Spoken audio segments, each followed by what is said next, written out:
Pedro Castillo comes from a poor and illiterate family from Puno, Peru. Castillo was a school teacher and an activist organizer that was democratically elected by the people of Peru on July 28, 2022. Upon taking office, Castillo also appointed feminist and pro-LGBT activist Anaí Durand as head of the Ministry of Women and Vulnerable Populations, with Prime Minister Guido Bellido releasing a statement promising to beat racism, classism, machismo, and homophobia. In September 2021, Castillo announced funding of 99 million soles, $24 million to provide food for impoverished families, Castillo stating, "We cannot understand that, despite having so much wealth in the country, it is not balanced with development." As announced during his campaign, he launched an agrarian reform in October 2021, which he promises will not involve expropriations. It included an industrialization plan for peasants to promote the development of agriculture. With constant attacks from corporate media, Pedro Castillo still managed to win the presidency against Keiko Fujimori, the daughter of a previous American-backed dictator Alberto Fujimori, who would be sentenced to prison years later for the genocide of poor indigenous Peruvians. Fujimori also ran an American-backed sterilization campaign for indigenous women, so they won't have children.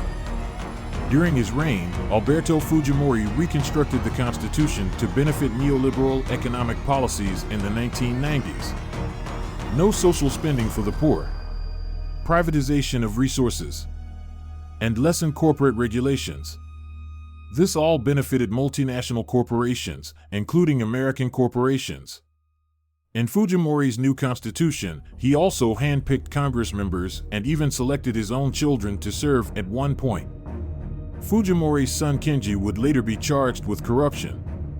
The Peruvian Congress is filled by neoliberal wealthy members that benefit from such policies. However, in this same constitution, was perfectly legal for Congress to impeach any democratically elected president that seems immoral incapacity. Whatever that means is up to the interpretation of Congress. Almost immediately, Castillo would face Congress, which pushed back on all his moderate social reforms.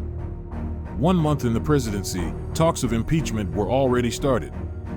Then 4 months after he was sworn in, the first vote to impeach Castillo was held, but barely failed.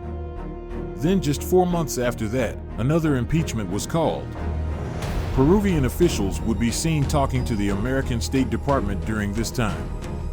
Soon after, Pedro Castillo would be impeached and arrested for trying to reconstruct the corrupt constitution on December 7, 2022.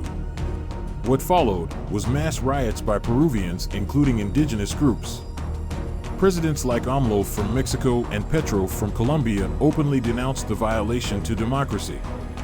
The Peruvian establishment would select Dina Boluarte to be the new president, who now is allowing the American military in Peru and privatizing natural resources to multinationals.